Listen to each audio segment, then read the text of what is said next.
Eder, Mech, Pallister. Salvo e Gabriella nei giorni del ritrovamento frequentavano il parchetto dell'ex ospedale psichiatrico. Ma come mai? Loro andavano spessissimo là per portare i cagnetti a passeggio. Eppure il grande Carmelo Abate dice che è una strana coincidenza. La coincidenza chi se ne frega, Abate per conto suo, ognuno maneggia per conto suo, ma lui supera tutti. C'è stato uno scoppio d'ira, può essere tutto, dalla gelosia, l'invidia. E il fatto di essere stato rifiutato, c'era un gruppo di persone che se non cantavi in coro con loro, gettando sospetti a iosa su Sebastiano, eri contro. Parla di una cerchia di persone che si sono manifestate da subito in una certa direzione. Sebastiano, a chi si riferisce il tuo grande amico Fulvio? Parliamo della banda degli onesti, quello che io ho sempre sostenuto. Parliamo del fratello, della cugina. Non lo so, io non ho fatto niente a loro, per carità. Evidentemente qualcosa è nato, qualcosa è successo all'interno di questo gruppo, non so, da istigato da qualcuno. Come faceva Claudio a sapere che Liliana sarebbe stata ritrovata nel bosco? Da sola, guarda, da sola Liliana raramente andava lì, anche perché tante volte non andava giù direttamente per via Damiano Chiesa, ma andava dall'altra parte dove passa la 12, c'è la fermata dell'autobus e scende in piazzale Gioberta. Ma su al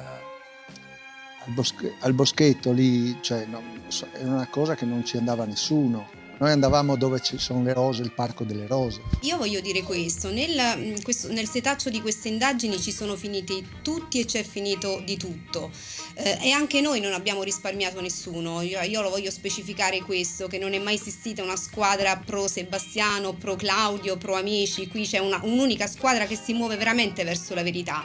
Siamo stati noi, e lo voglio ricordare, che abbiamo chiesto il sequestro dei telefoni anche di Claudio. Sì, assolutamente. Quindi veramente non abbiamo risparmiato nessuno. Nelle maglie però di questo setaccio restano e continuano a restare, a nostro avviso, le forti incongruenze del marito Sebastiano, i suoi comportamenti anomali e sospetti su più fatti e su più circostanze che riguardano la scomparsa della moglie. Ma guarda, io ringrazio per queste cose che sta dicendo lei, però sono tutte cose che comunque io ho riferito alla procura, agli inquirenti, sono stato sentito da loro, perciò non ho niente da nascondere.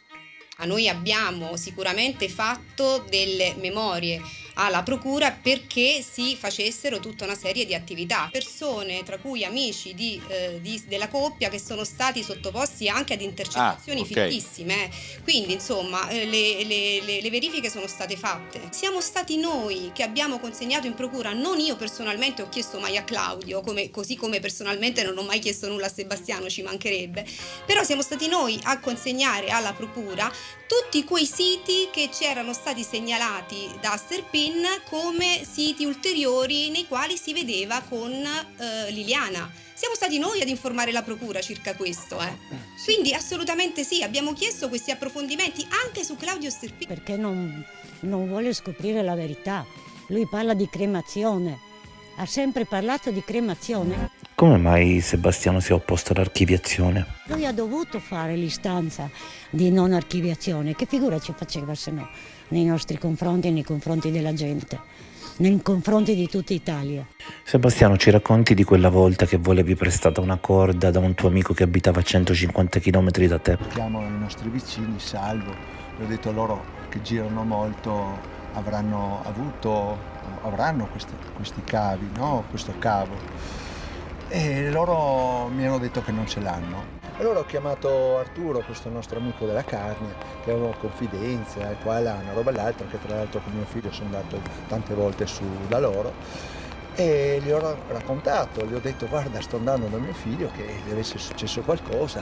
Allora io penso che lui così abbia cercato di giustificare che non era a casa di notte, sì. Che se qualcuno avesse controllato dove poteva essere, che non era a casa. Anche queste cose qua sono state verificate, sono stato sentito, ho mostrato come poi ho risolto il problema con quei cavi che sono venuto anche qua a farvi vedere, cavi che io in macchina usavo per legare le biciclette, che non me le possono rubare. E sono dei cavi che, passando uno con l'altro, poi con un lucchetto. Tu ti sei contraddetto tante volte. Gli inquirenti su cosa si sono insospettiti di più? Ma guarda, un po' di tutto. Non hanno fatto eccezioni per qualcosa. Tra le tante cose strane che hai detto, non ce n'è una che li ha insospettiti di più? La cosa se c'era un scritto di Liliana, ecco, questo hanno insistito molto. E tu sei riuscito a convincerli? Questo non lo so, perché io ho detto, guardate, non ho trovato niente. Eppure sembra chiaro che se ci fosse stata una lettera tu l'avresti buttata. Assolutamente no, anche perché io non avevo nessuna idea che Liliana avesse qualche problema o qualcosa. Quello che dice la cugina, lasciamolo quello che dice lei. Io non posso rispondere a lei, sono cose che comunque deve dimostrare, deve giustificare. Noi abbiamo chiesto una verifica su questo evento e abbiamo anche sollecitato la procura a sentire l'amico della Carnia, perché effettivamente, e questo ce lo dicono i tabulati, Sebastiano e questa persona hanno uno scambio fittissimo di telefonate a partire dalla scomparsa di Liliana ad andare in avanti. Questo amico non è stato mai sentito, lo abbiamo sentito noi ad indagini difensive e effettivamente su questo episodio ci dice che la telefonata di Sebastiano è stata una telefonata strana, sia per quanto riguarda l'orario e sia per quanto riguarda il periodo e sia per quanto riguarda la distanza, perché dice io mi trovavo a 150 km di distanza e lui mi chiede una corda. Quindi insomma è un approfondimento che abbiamo chiesto, ma questo amico non è stato mai sentito, nonostante nella richiesta di archiviazione sia stato detto e scritto che sono stati sentiti tutti gli amici della coppia. Sergio ti ha detto di tutto, ma tu sei riuscito a non perdere la calma e a reagire come se fossi un pupazzo di gomma. Perché non è vero quello che dice. Io posso dimostrare questo.